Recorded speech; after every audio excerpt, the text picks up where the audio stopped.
नमस्कार दोस्तों। मोदी सरकार को आखिर क्यों चाहिए यही ईडी डायरेक्टर जिनका नाम है संजय मिश्रा? यह ऐसा सवाल है जिसका जवाब या तो प्रधानमंत्री मोदी जानते हैं या अमित शाह।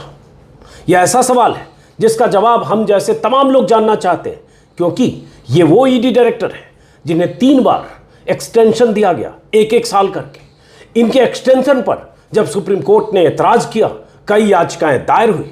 सुप्रीम कोर्ट ने कहा कि इनका एक्सटेंशन इल्लीगल है, गलत है।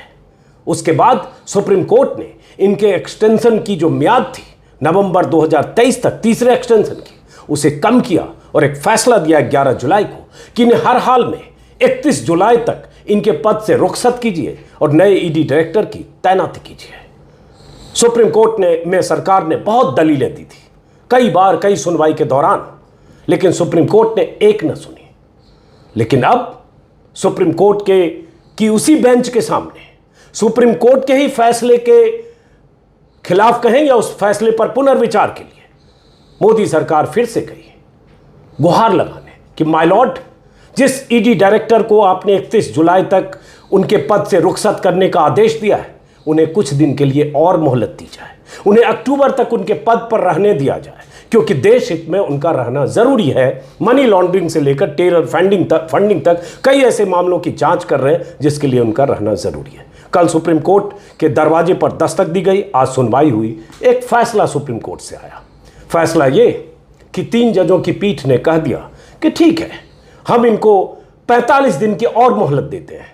कोई दूसरी परिस्थिति होती तो हम अपने फैसले पर पुनर्विचार नहीं करते, लेकिन आपने जो दलीलें दी हैं उन दलीलों को सुनकर हम 45 दिन की मोहलत देते हैं। वो मोहलत 45 दिन की खत्म होती है 15 सितंबर, यानी सुप्रीम कोर्ट ने आज तारीख मुकर्रर कर दी कि 15 सितंबर तक इस ईडी डायरेक्टर को, जिनका नाम संजय मिश्रा है, इनके पद पर रहने देते हैं। उसके बाद नए ईडी डायरेक्टर की तलाश कीजिए। और सुप्रीम कोर्ट से मोदी सरकार जो अपील लेकर गई थी, आधा तो पक्ष में लेकर आई, लेकिन अक्टूबर तक जो तैनाती मोदी सरकार चाहती थी उससे पहले इन्हें रुखसत होना पड़ेगा। अब सवाल उठता है सुप्रीम कोर्ट में आज क्या हुआ और क्यों सुप्रीम कोर्ट में बार बार एक ही ईडी डायरेक्टर को बनाए रखने के लिए सरकार जा रही थी, फटकार के बाद फिर गई। समझने की कोशिश करते हैं सुप्रीम कोर्ट में आज क्या हुआ। सॉलिसिटर जनरल ने मोदी सरकार की तरफ से पैरवी की। जो याचिका करता है, जिसमें रणदीप सुरजेवाला से लेकर जया ठाकुर और महुआ मोइत्रा, कॉमन कॉज जैसी एनजीओ, उनकी तरफ से भी वकीलों का जत्था या दस्ता था। क्या हुआ सुप्रीम कोर्ट में? जस्टिस गवई और 3 जजों की बेंच ने, justice Vikram Nath, justice BR Gavai, justice Sanjay Karol, 3 जजों की बेंच ने 45 दिन की मोहलत कैसे दी मोदी सरकार को, ये भी समझेंगे। हमारे साथ हैं NK सिंह, वरिष्ठ पत्रकार हैं, 4 दशकों का अनुभव है, लेकिन कानूनी प्रक्रिया, अदालती प्रक्रिया, संवैधानिक स्थिति को समझते हैं। पूरे कोर्ट की प्रोसीडिंग को इन्होंने गौर से देखा है। अब इनसे समझते हैं। अब भी समझिए इसका राजनीतिक मायने भी कुछ है क्या। लेकिन पहले क्या हुआ कोर्ट में और क्यों कोर्ट ने 45 दिन की मोहलत दी? अजीत जी, इसके पहले कि हम ये पूरा डिटेल दें, इसमें एक चीज़ और जोड़ दें कि कोर्ट ने ये जजमेंट तो दिया कि 15 सितंबर तक हम एक्सटेंड करते हैं, लेकिन आप ज़रा उसका टोन देखिए। कोर्ट का जो ये फैसला आया कि अच्छा ठीक है साहब, 15 अक्टूबर तो नहीं है तो नहीं देंगे, लेकिन 15 सितंबर तक, मतलब 1.5 महीने हम रहने देंगे। लेकिन उसका ज़रा टोन गौर कीजिएगा। We permit ED director to continue till September 15, 2023. No further application shall be entertained for extension of tenure. और इसके बाद अगला सेंटेंस है, SK Mishra shall cease to be ED director from the night of September 15. मतलब कि बड़ा specific कि 15 सितंबर की रात के बाद, उसके बाद ये पद पे रात को 12 बजे के बाद, और आना भी नहीं उसके बाद दोबारा अर्जी लेकर, ये भी कहा। अब आना भी नहीं अर्जी लेके। अब इसकी ये फैसला किया क्यों?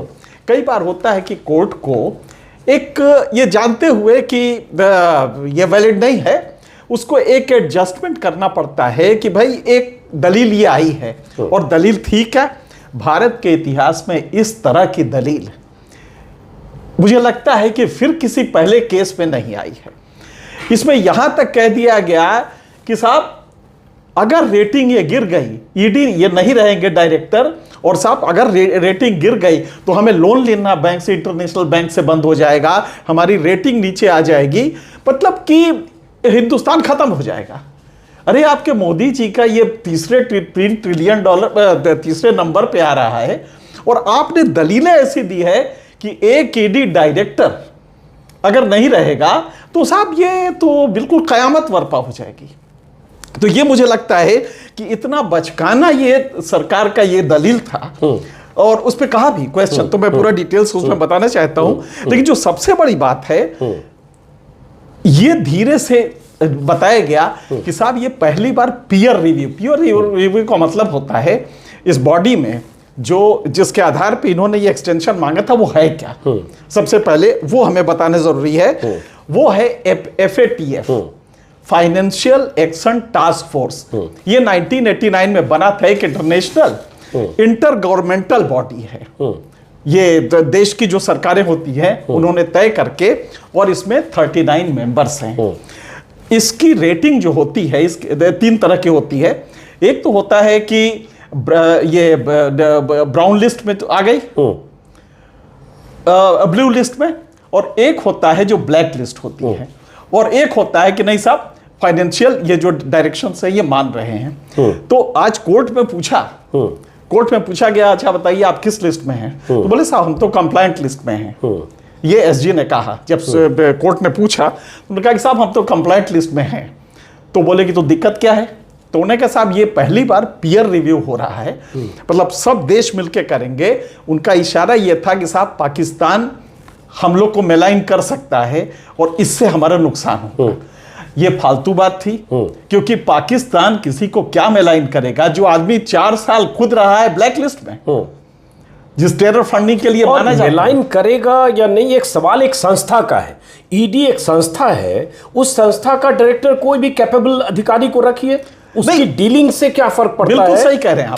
क्योंकि इस आधार पर कि जैसे सुप्रीम कोर्ट, अच्छा ये पहली बार तो हुआ नहीं, ये बात तो 2 साल से हो रहा है। दूसरे एक्सटेंशन से सुप्रीम कोर्ट ने ऐतराज किया, आप अध्यादेश ले आए। मतलब आपकी मंशा पहले से गलत थी, संदिग्ध थी कि हमको इसी को बनाए रखना है, उसके लिए जैसे होता है आप अध्यादेश दिल्ली सरकार को लेकर आए उससे। और उसके बाद हल्की बहालीबाजी लगी सरकार की और उन्होंने देश की इज्जत को ताक पे रख दिया। आज सुप्रीम कोर्ट से एक्सटेंशन करवाने के लिए देश की इज्जत, क्या ये भारत इतना कमजोर हो गया है कि आपका एक ईडी नहीं रहेगा तो साहब दुनिया की नजरों में इसकी रेटिंग गिर जाएगी? एक इंपॉर्टेंट है इसमें जो है, आप भी बताइएगा कि अभिषेक मनु सिंघवी, प्रशांत भूषण, अनूप चौधरी ने क्या क्या कहा, वकीलों ने याचिकाकर्ता की तरफ से। जैसे सिंघवी ने कहा this is like saying heavens will fall if the court doesn't do it. मतलब ये बहुत गंभीर, मतलब चूंकि वकीलों ने कहा, उसके बाद है the court had dealt with FATF, this is like a review petition in open court, this is like whole country in shoulder of one person, it is being told why. तो मतलब ये सबने, वकीलों ने भी कहा कि एक आदमी के लिए आप एक ईडी डायरेक्टर को बनाए रखने के लिए इतनी दलीलें दे रहे हैं। नहीं, दलीलें उसमें एक चीज और भी कही, अनूप चौधरी ने बहुत अच्छी इस पे बात कही कि साहब ये तमाम फाइनेंशियल इंस्टीट्यूशंस होते हैं, ईडी तो उसमें एक छोटा सा पसंगा है, उसमें SFIO है, आप जानते हैं कि वो सीरियस फ्रॉड इन्वेस्टिगेटिंग ऑर्गेनाइजेशन है। SFIO अब तमाम फाइनेंशियल इंस्टीट्यूशन है जो इन्वॉल्व है, और इसका हेड होता है रेवेन्यू सेक्रेटरी। तो यही कहा अभिषेक मनु सिंघवी ने, अशोक इन्होंने चौधरी ने, ये सब लोगों ने कहा कि साहब एक ईडी तो उसका छोटा सा अंग होता है इस पूरे रिव्यू का, लेकिन आप एक ईडी के डायरेक्टर से, जबकि रेवेन्यू सेक्रेटरी इसको हेड करता है, तो एक इसको आप इसके नाम पे कि साहब वो नहीं रहेगा तो सब बिल्कुल सब गड़बड़ हो जाएगा। बड़ी रेपुटेशन तो आपके ऐसे ही खराब हो गई है। जब आपने ईडी को लेके इलीगल कोर्ट ने डिक्लेयर कर दिया तो आपकी रेपुटेशन तो ऐसे ही जब कह दिया कि अपॉइंटमेंट ही इलीगल है, इससे बड़ी बात क्या हो? इससे रेपुटेशन आपकी और क्या खराब होगी? अब उसको आप, अच्छा आप कह रहे हैं कि साहब वो रिकॉर्ड्स वगैरह प्रेजेंट करना होता है और पीयर रिव्यू है तो साहब वही जानता है। अरे ये कोई लॉजिक ही नहीं था। तो यही बार बार अभिषेक मनु सिंघवी वगैरह ने कहा कि साहब पॉइंट बताइए, अभिषेक मनु सिंघवी का है आपके पास? जी हाँ, आपको ये बता दें दर्शकों को कि बार एंड बेंच के हवाले से है, जो बार एंड बेंच एक वेबसाइट है, लीगल वेबसाइट, उसके हवाले से जो कोर्ट की प्रोसीडिंग हमारे पास आई है। जी अच्छा, इसमें जरा गौर कीजिएगा, जब एसजी बोल रहे थे तो अचानक एएसजी ने इंटरवीन किया एडिशनल सरकार की तरफ से। एडिशनल सॉलिसिटर ने कहा this can lead to reputational damage and this can have a negative impact on the country's image and country's ability to get aid from banks. आप बताइए, एएसजी साहब ये कह रहे हैं कि साहब इसका रेपुटेशन डैमेज, एक ईडी का डायरेक्टर अगर एक्सटेंशन नहीं पाया तो उससे रेपुटेशन देश की खराब हो जाएगी और उससे जो बैंक से लोन वगैरह मिलता है वो भी नहीं मिलेगा। अब आप इसका दूसरा पहलू देखिए, इस पे जब पूछा गया कि भाई एक ईडी का रोल इसमें तो पीएमएलएल को लेके है, जबकि ये जो एफएटीएफ है ये तो लंबा चौड़ा काम देखता है, बहुत सारी चीजें इसके उसमें हैं। तो आप एक ईडी के डायरेक्टर के भरोसे आप पूरा का पूरा क्यों कह रहे हैं? और ये एक बात जस्टिस गवई ने भी पूछी कि भाई मेरी समझ में नहीं आ रहा है, जब आप ये कह रहे हैं कि सिर्फ एक व्यक्ति के होने से इतना बड़ा ये हो जाएगा, तो उसमें जस्टिस गवई ने कहा terror financing is not a part of ED, क्योंकि ये टेरर फंडिंग भी देखता है। तो जस्टिस गवई ने कहा कि भाई टेरर फाइनेंसिंग ये तो ईडी का काम भी नहीं है। तो इन्होंने कहा सर वो हवाला के ट्रांजैक्शन के थ्रू है। अब मतलब अननेसेसरी एक वो था कि अच्छा हवाला ट्रांजैक्शन तो एक केस ही अलग है। तो इन्होंने कहा कि हवाला के ट्रांजैक्शन की वजह से ये सब उसमें आता है। दरअसल ये मुझे लगता है जो प्रोसीडिंग के हिस्से पढ़ के कि ये इनको बनाए रखने के लिए चाहते तो थे, सरकार तो चाहती थी कि इनको एटलीस्ट अक्टूबर तक रखा जाए जी। टर्म इनका नवंबर के आखिर तक है। नहीं, हकीकत तो ये कि 5 साल का एक्सटेंशन कर रखा है। सही बात है, कर ही रखा। 3 साल तो चला ही, 2 साल रेगुलर में आए 2018 में, 20 से एक्सटेंशन, 21 से एक्सटेंशन और उसके बाद अभी 23 तक। और यह खास बात है कि सुनवाई के दौरान सुप्रीम कोर्ट के जजों ने, इसी बेंच ने पहले भी कहा, क्या आपके पास कोई दूसरा काबिल अफसर नहीं है? जब कहा गया कि देश हित में रहना जरूरी है तो कहा गया क्या अगर मिश्रा नहीं रहेंगे, संजय मिश्रा, तो क्या ईडी नहीं चलेगा? इस तरह की बातें की गई। दिलचस्प एक और था कि पिटिशनर के काउंसिल ने कहा कि साहब इन्होंने कहा, एसजी ने, सॉलिसिटर जनरल ने, कि साहब इस पे हवाला, मैंने जो बता रहा था, हवाला ट्रांजैक्शन के थ्रू, और पाकिस्तान इसी चक्कर में ग्रे लिस्ट में आ गया। दरअसल पाकिस्तान 4 साल, तो पाकिस्तान का तो ये धंधा है, पाकिस्तान तो टेरर फंडिंग के लिए तो मतलब दुनिया में जाना जाता है, तो इसमें कोई नई बात नहीं है। तो उसको एफएटीएफ ने 4 साल के लिए ग्रे लिस्ट में डाल दिया, बीच में रोक के, और 4 साल टोटल रहा है ये ग्रे लिस्ट में। तो इन्होंने कहा जब हवाला ट्रांजैक्शन कि साहब वो पाकिस्तान ग्रे लिस्ट में इसी चक्कर में है हवाला ट्रांजैक्शन की वजह से, तो पिटिशनर के काउंसिल ने कहा कि देखिए पाकिस्तान को इसमें बीच में ना लाइए। तो एसजी ने कहा नहीं बिल्कुल नहीं, हम ला रहे हैं, बिल्कुल सारी कोई कंपैरिजन नहीं इंडिया का पाकिस्तान का, हमारे साथ वो क्या कंपैरिजन है, क्योंकि उनको लगा कि गलती हो जाएगी। तो फिर उसके बाद एसजी ने कहा, इसे सुप्रीम कोर्ट ने कहा अच्छा हम लोग किस लिस्ट में हैं? गवई साहब ने कहा कि जस्टिस गवई ने कि हम लोग किस लिस्ट में हैं? तो इन्होंने कहा we are in compliant countries. तो आप कंप्लायंट कंट्रीज में है और दुनिया जानती है भारत एक डिफरेंट काइंड की डेमोक्रेसी है, तो कंप्लायंट लिस्ट में है, इसमें कोई खास बात नहीं। देखिए मैं बीच में कर रहा हूं, ये सबसे लग रहा है ये सब थोथी दलीलें दी जा रही थी कि किसी ढंग से इनको नेशनल इंटरेस्ट में बनाए रखा जाए। इससे बड़ा सवाल फिर ये है ना कि एक खतरा अजीत जी दूसरा है, थोथी दलीलें नहीं थी। जानते हुआ क्या है, आपने डेलिबरेटली इसको ये बताया कि साहब अगर ये नहीं होगा तो बहुत कुछ हो जाएगा, नेशनल इंटरेस्ट का कॉस्ट आपने इसकी इतनी कर दी है। दरअसल ये कंट्री के रेपुटेशन को आज आपकी दलित ने डैमेज कर दिया। जो कंट्री की रेपुटेशन है ये इससे जाएगी कि भाई ये इस देश में एक ईडी डायरेक्टर नहीं रहेगा जो सरकार चाहती है, तो कंट्री तो ढह जाएगी। मतलब इससे संस्था के होने पर भी सवाल है ना कि संस्था ईडी एक व्यक्ति पर चल रहा है, एक व्यक्ति पे संजय मिश्रा नहीं तो ईडी। कैसी है सरकार की एक व्यक्ति के भरोसे ये पूरा छोड़ दिया है। तो ये जो खोखली दलीलें नहीं है, मैं खोखली बचाने के लिए आपने सब दलीलें सुप्रीम कोर्ट को इन्फ्लुएंस करने के लिए ये बताया कि साहब वो तो ऐसा होगा कि अगर नहीं होगा तो हम लोग भी क्या पता ग्रे लिस्ट में चले जाएं। मतलब इस तरह का इंप्रेशन ऑरा क्रिएट किया। एक और चीज मैं देख रहा हूं, प्रशांत भूषण ने बड़ा दिलचस्प कहा, जो कॉमन कॉज की तरफ से थे, उन्होंने कह दिया कि अगर जरूरी लगता है, if the ED director is so important he can be appointed as a special director to the ED director. ये सजेशन बड़ा अच्छा था। हाँ, रिटायर कर दो और उनको एडवाइजर रख लो, जैसे अग्निशम अवस्थी लखनऊ में है चीफ सेक्रेटरी से रिटायर हो जाते हैं, लग बहुत जाते हैं। सारे प्राइम मिनिस्टर तमाम PMO एडवाइजर्स में बहुत सारे एडवाइजर होते हैं और चैनल में भी होते हैं, कंसल्टिंग एडिटर बनते हैं, एडिटर करते हैं। जी तो यही है कि आप इसको, बड़ा अच्छा प्रशांत भूषण का सलाह था कि भाई अगर वो इतने इंडिस्पेंसिबल हैं तो उनको आप पद से हटा दीजिए, स्पेशल एडवाइजर करके रख लीजिए, कागज का जो कुछ भी करना है वो करते रहेंगे। तो, लेकिन सरकार को ये तो मंजूर नहीं ना, क्योंकि ईडी का खेल ही बिल्कुल अलग है। ईडी डायरेक्टर से चीजें बिल्कुल अलग है।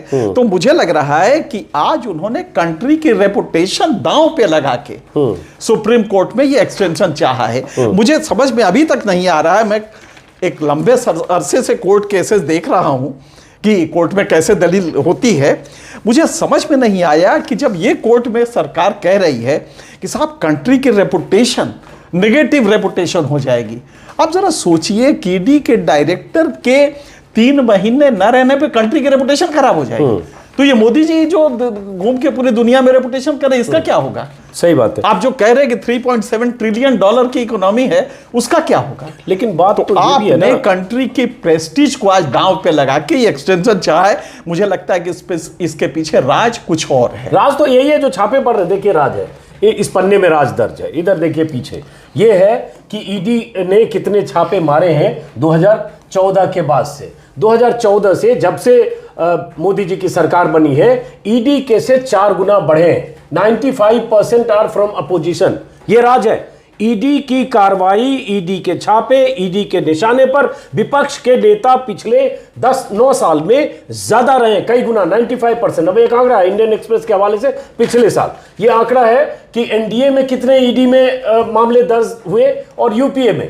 एनडीए काल में, मैं इसको थोड़ा सा और इनलार्ज करता हूं समझने के लिए, जिससे आपको पता चले कि ये जो मिश्रा जी क्यों जरूरत है। एनडीए के कार्यकाल में 2014 से 121 political leaders under probe ID के, जिसमें 115 अपोजिशन लीडर है, सिर्फ बीजेपी एंड अलायंस 6 है। बस ये आंकड़ा सामने है, क्योंकि ईडी पर ये आरोप तो लगा ही रही है जो विपक्ष के नेता।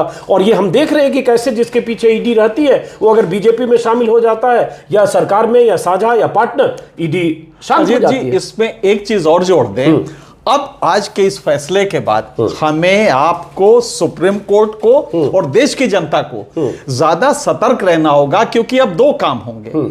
अगर ये है तो ईडी या तो कुछ केसेस वो करेगी जिनसे डील हो चुका होगा, जैसे पॉलिटिकल डील होते हैं कि आपसे कहा गया कि नोटिस दे दी गई और जैसे ही आप पार्टी में आए तो केस ठंडा हो गया।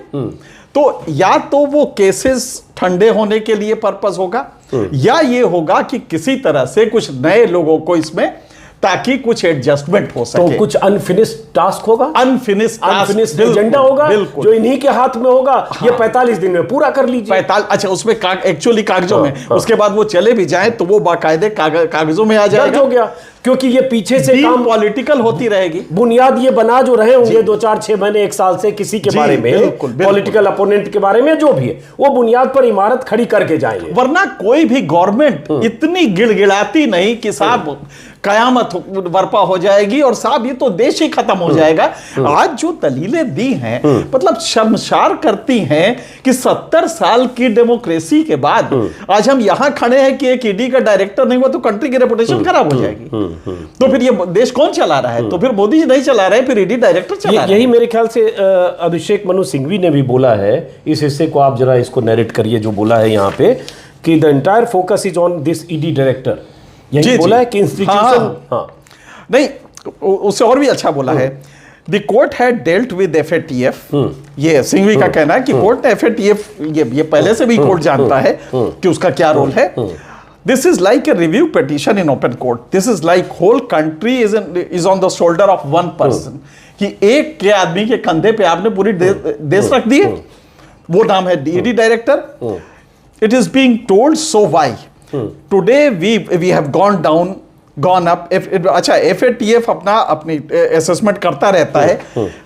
अभिषेक मनु सिंघवी ने कहा कि साहब अगर इतना बड़ा खतरा है, FATF की रेटिंग हमारी नीचे आ जाएगी, तो एफएटीएफ तो ये रेटिंग 24 पे देगा, 24 तक ये जांच चलेगी। इनको रहने दीजिए, तो इनको 24 तक बनाए रखिए साहब। अभी बताइए, वही सेंटेंस है, if the FATF ends in 2024 then why extension till October 15 only and not 2024। अब हम लोग की बात तो जो कह रहे हैं हम लोग की अनफिनिश्ड पॉलिटिकल एजेंडा है, जो कि करना चाहते हैं वो पर्दे के पीछे है। और ये भी इसमें है कि इंस्टीट्यूशन, इससे लगता है कोई इंपॉर्टेंट नहीं है, एक आदमी यही इंपॉर्टेंट, एक individual important. The entire focus is on ED director as an institution. We will be sorry. Review which happens for 2 years and one person steps down and review falls. कि इतने साल से चल रहा है, एक पर्सन अगर पद पे नहीं रहेगा तो हमारे देश का जो रिव्यू है फाइनेंशियल ट्रांजैक्शन को लेके वो नीचे गिर जाएगा। और कहा कि 40 रेगुलेशंस हैं जिसको लेके एफएटीएफ आता है, ईडी के पास सिर्फ 2 हैं। हम अगर आपकी बात मान, वैसे तो एक ही है, पीएमएलए, मनी लॉन्ड्रिंग जिसको कहते हैं, लेकिन अगर हम मान भी ले आपकी बात कि आप चलिए टेरर फंडिंग वाला भी है हवाला के थ्रू, तो 2 हैं, बाकी 40 देखता है एफएटीएफ, जिसके लिए अलग अलग एजेंसी है भारत में। तो क्यों ईडी के डायरेक्टर की आपको जरूरत पड़ रही? मतलब इतना बचकाना था ये सरकार का स्टैंड, गिड़गिड़ाना और कहना कि साहब देश खत्म हो जाएगा, देश खत्म बर्बाद हो जाएगा। जो संजय मिश्रा जी हैं स्क्रीन पर, जिनको आप देख रहे हैं, कल भी मैंने एक वीडियो में बताया था कि संजय मिश्रा कितने मोदी जी के लिए ज़रूरी हैं। 2084 बैच के आईआरएस हैं, इनकम टैक्स अलग अलग महकमों में रहे हैं, दिल्ली के चीफ इनकम टैक्स कमिश्नर भी रहे हैं और माना जाता है कि फाइनेंशियल एक्सपर्ट है, ऑब्वियसली आईएएस अफसर हैं और बहुत अहम पदों पर हैं। लेकिन सवाल ये है, जो आईआरएस अफसर, आईआरएस ही बोला मैंने जी, हाँ, और लेकिन सवाल ये है कि जो पॉलिटिकल पार्टियां हैं वो लगातार आरोप लगाती रही हैं कि जिस ढंग से ईडी ने पॉलिटिकल अपोनेंट को, विपक्ष के नेताओं के खिलाफ कार्रवाई की, तंग किया, छापे मारे। कुछ खबरें स्क्रीन पर आप देख पा रहे हैं सिंह साहब, कुछ खबरें जैसे हैं तेजस्वी यादव हो, चाहे हेमंत सोरेन हो, चाहे सोनिया गांधी हो, चाहे राहुल गांधी हो, चाहे छत्तीसगढ़ हो, चाहे जहां भी हो, एक भी जगह ईडी के छापे की जद में 12 राज्यों में बीजेपी की सरकारें हैं, 1300 से ज्यादा विधायक हैं, उसमें से सैकड़ों मंत्री हैं हर राज्य में, और यहां केंद्र में इतने मंत्री हैं। कहीं पता चला कि किसी 12 राज्य में कहीं ईडी कार्रवाई कर रही है? नहीं, ऐसा तो है नहीं। कोई जीरो करप्शन, एब्सोल्यूट ऑनेस्टी, और सारे हरिश्चंद्र के वारिस हैं एकदम, ना ठन्नी चौनी में, सिक्के में भी कुछ तो पार्टी में खास बात है। जो करप्ट है, जो ईडी की जद में है और जेल जा चुके हैं ईडी, वो भी जब पार्टी में आ जाते हैं तो उसके बाद सब कुछ तो मेरे ख्याल से इस पे कुछ है जो वॉशिंग पाउडर वो इनको धो देता है, ऐसा कुछ इंप्रेशन जा रहा है कि आप जैसे ही इसमें आ जाएंगे सब चीजें नॉर्मल हो जाएंगी। तो ईडी का इस्तेमाल और ये सारी बातें, एफएटीएफ जो इंटरनेशनल एजेंसी है जिसका हेडक्वार्टर्स फ्रांस में है, पेरिस में, पेरिस में जिसका हेडक्वार्टर है, वो कम से कम इंडिया के अखबार तो पढ़ता ही है ना। क्या उसको ये चीजें नहीं मालूम है कि आपके यहाँ ईडी क्या कर रहा है? तो रेपुटेशन तो आपकी ऐसे भी जा रही है। एक और बात हुई सिंह साहब कि जब जस्टिस, यही 3 जज हैं जिन्होंने फैसला दिया था, justice Vikram Nath, justice BR Gavai, justice Sanjay Karol, जब पिछली बार जजों ने कहा, 3 जजों की बेंच ने फटकारते हुए कि आप सीधे से, ये मामूली फैसला नहीं था, एकदम साफ था कि आप उनको रुखसत करिए, 31 जुलाई लास्ट डेट, और उससे पहले अपॉइंट कीजिए। और उसके बाद आज क्या हुआ वो आप जानते हैं। तब सुप्रीम कोर्ट का जब फैसला उस दिन आया तो अमित शाह का एक बयान आया, बहुत इंपॉर्टेंट है। ईडी अगर देखें तो डायरेक्टली फाइनेंस मिनिस्ट्री के अंडर आता है। बयान निर्मला सीतारमण दे सकती थी, वो भी जरूरी नहीं था, लेकिन अमित शाह जो गृह मंत्री हैं उन्होंने एक बयान दिया, स्क्रीन पर बयान है कि ईडी पर सुप्रीम कोर्ट के फैसले के बाद बोले अमित शाह खुश होने वाले भ्रम में जी रहे हैं और ईडी जैसे काम करता है वैसे करता रहेगा, भ्रष्ट कानून का गलत इस्तेमाल करने वालों पर कार्रवाई की ईडी की शक्तियां पहले ही वैसी रहेगी, और तमाम बातें जो अमित शाह ने कही पिछले वाले जजमेंट, पिछले वही मैं दिखा रहा हूं पीछे, और उन्होंने उसमें कुछ परिवारवाद, भ्रष्टाचार ऐसा भी जिक्र किया, इसमें नहीं दिख रहा, कुछ ऐसा बोला था जिससे समझ में आ रहा है कि किसके लिए करें। तो अमित शाह खुश हुए, इसका मतलब उस समय मान लिए कि अब इस ईडी डायरेक्टर को रफा दफा करना ही होगा। लेकिन मुझे लगता है फिर लगा कि नहीं, एक बार कोर्ट में जाए, क्योंकि उस समय तो इनके इससे लगा कि खुश मत हो, चलो हम मान लिए, लेकिन जो भी आएगा डायरेक्शन में जा रहे हैं। एक्चुअली मैं भी वही सोच रहा था जी कि इनको हो सकता है कि ये लगे कि साहब सुप्रीम कोर्ट से राहुल गांधी को राहत मिल जाए, तो अब क्या करना होगा, क्योंकि राहुल गांधी की मकबूलियत बढ़ रही है और भारतीय समाज में राहुल गांधी को एक अच्छा चैलेंज राहुल गांधी दे रहे हैं सत्ता को।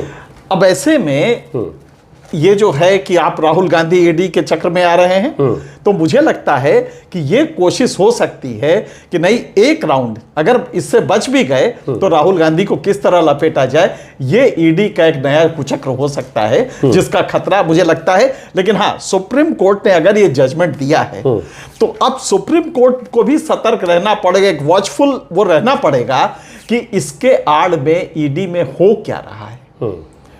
क्योंकि अगर ये नहीं देख, ये आपने दे तो दिया है, दुहाई दिया कंट्री के इज्जत की और क्या क्या सब बताया, तो दे तो दिया है, लेकिन देखना ये पड़ेगा कि इसके आड़ में कुछ और तो नहीं हो रहा लेकिन है। सुप्रीम कोर्ट को देखेगा क्या? नहीं, सुप्रीम कोर्ट के इन्वेस्टिगेटिंग एजेंसी नहीं है। और जब केस खत्म हो गया, उसके फैसले को एग्जीक्यूट कर दिया, तो फिर ये मामला वहां खत्म होता है। लेकिन सिर्फ इतना ही नहीं है, उसके बाद भी तो केसेस आएंगे जी, लोग आएंगे, पब्लिक इंटरेस्ट लिटिगेशन आएगा, यही लोग कॉमन कॉज के लोग आएंगे।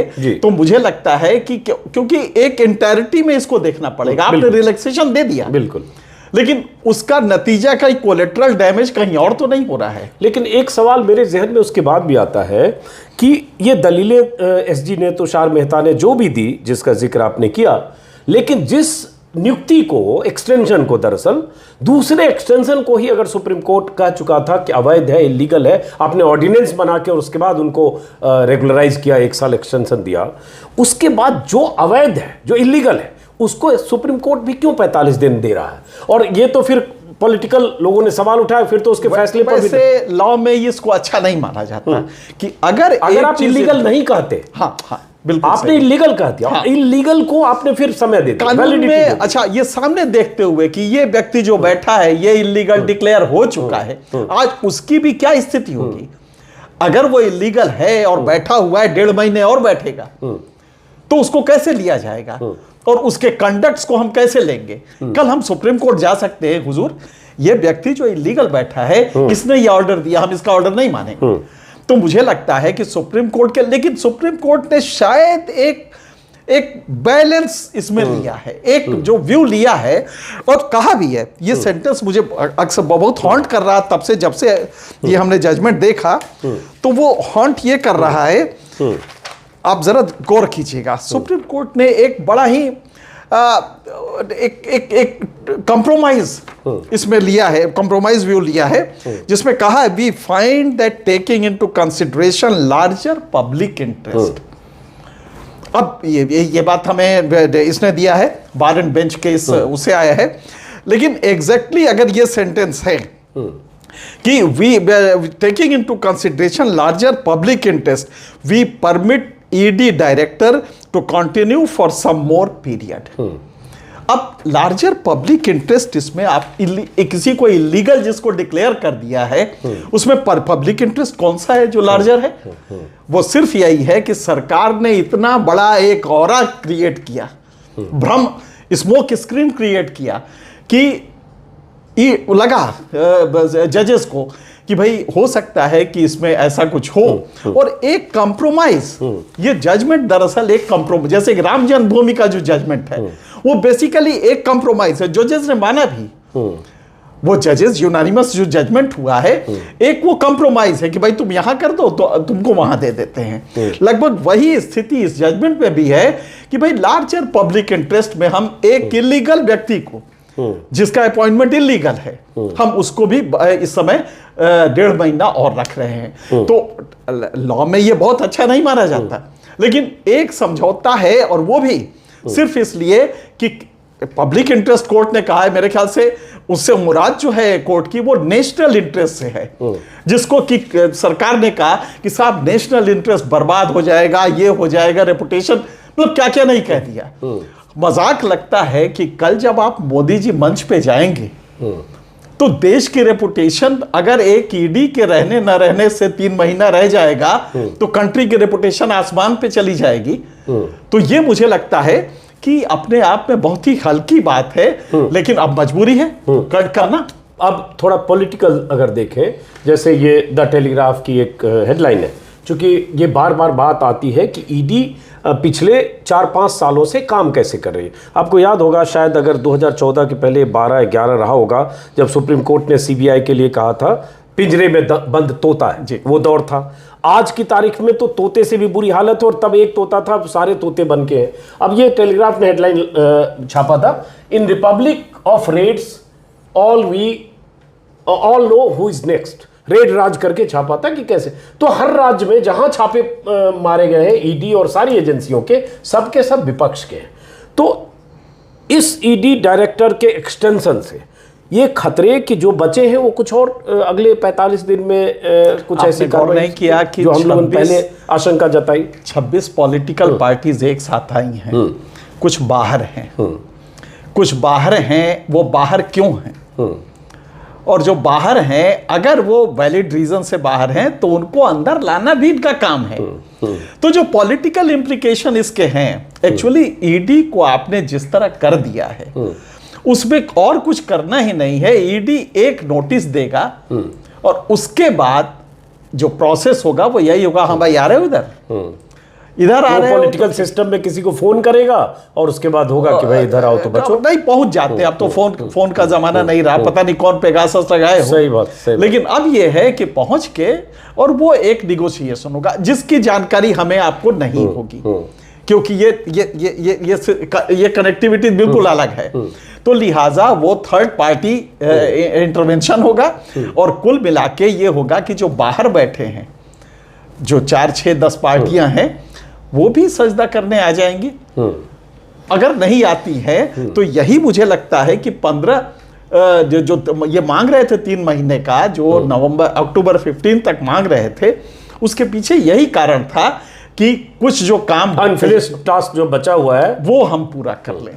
चलिए, बहरहाल तो सबसे बड़ी बात यही है कि ठीक है, ये देखिए जैसे ये आधा गिलास है, तो कहते हैं ना आधा गिलास भरा है आधा खाली है। आप इसको जिस नजरिए से देखें, तो सुप्रीम कोर्ट के फैसले के हिसाब से देखें तो वो चाहते थे कि 15 अक्टूबर तक एक्सटेंशन मिले या नवंबर तक रहे, उन्हें 15 सितंबर तक दिया गया। तो आधा भरा हुआ है अगर देखें सरकार के हिसाब से, आधा खाली है कि आपको एक ईडी डायरेक्टर के लिए फटकार के बाद दोबारा जाना पड़ा। वो सारी दलीलें दी जिसका जिक्र कर रहे हैं, और ये परसेप्शन तो बनेगा कि आखिर एक ईडी डायरेक्टर इतना अहम क्यों है, जबकि सुप्रीम कोर्ट पहले कह चुका है कि क्या आपके पास दूसरा कोई काबिल डायरेक्टर ही नहीं है, और 2 साल से नहीं है, बार बार एक आदमी को एक्सटेंशन दे रहे हैं। इतना बड़ा मुल्क, उसके प्रधानमंत्री विश्वगुरु, और एक ऐसा अधिकारी आईआरएस नहीं है जिसको ईडी डायरेक्टर पे इस मिश्रा जी का विकल्प बना सके। तो कल भी मैंने कहा ये मिश्रा जी में सुरखाब के पर लगे हैं, कौन सी क्वालिटी है। साहब अगर लगे हैं तो भारत रत्न इनको क्यों नहीं दे देते। सही बात, क्योंकि 70 साल में ऐसा तो कोई आदमी नहीं आया जो इतना इंडिस्पेंसिबल हो गया हो। तो पहला काम करिए कि भले सुप्रीम कोर्ट ने इनके अपॉइंटमेंट को इलीगल डिक्लेयर किया हो, ये तो भारत रत्न का पात्र है ये व्यक्ति। सही बात है। बहरहाल तो इस वीडियो को दोस्तों ख़त्म करते हैं। मेरी नज़र थी कि सुप्रीम कोर्ट करता क्या है, और ऐसे भी हम सब लोग चाहते हैं कि जो सुप्रीम कोर्ट की प्रोसीडिंग है वो अलग अलग समय पर आपको बताते रहें। जैसे राहुल गांधी के केस में भी देखा, इनके सिंह साहब भी हमारे साथ थे। राहुल गांधी के मामले की 4 अगस्त को सुनवाई है, और 4 अगस्त बहुत अहम तारीख है। हम कोशिश करेंगे कि उस दिन फिर हम इसी तरह से बात करें। फिलहाल इस वीडियो को खत्म करते हैं, फिर मुलाकात होगी किसी और वीडियो में। सिंह साहब को आप वीडियो में लगातार देख रहे हैं, एक्सपर्ट एनके के नाम से इनका पॉलिटिकल एनालिसिस आता है। आज भी एक वीडियो है, और अक्सर हम इनसे गुजारिश करते रहेंगे कि अपनी बात अपने वीडियो के जरिए आप तक पहुंचाते रहें। नमस्कार।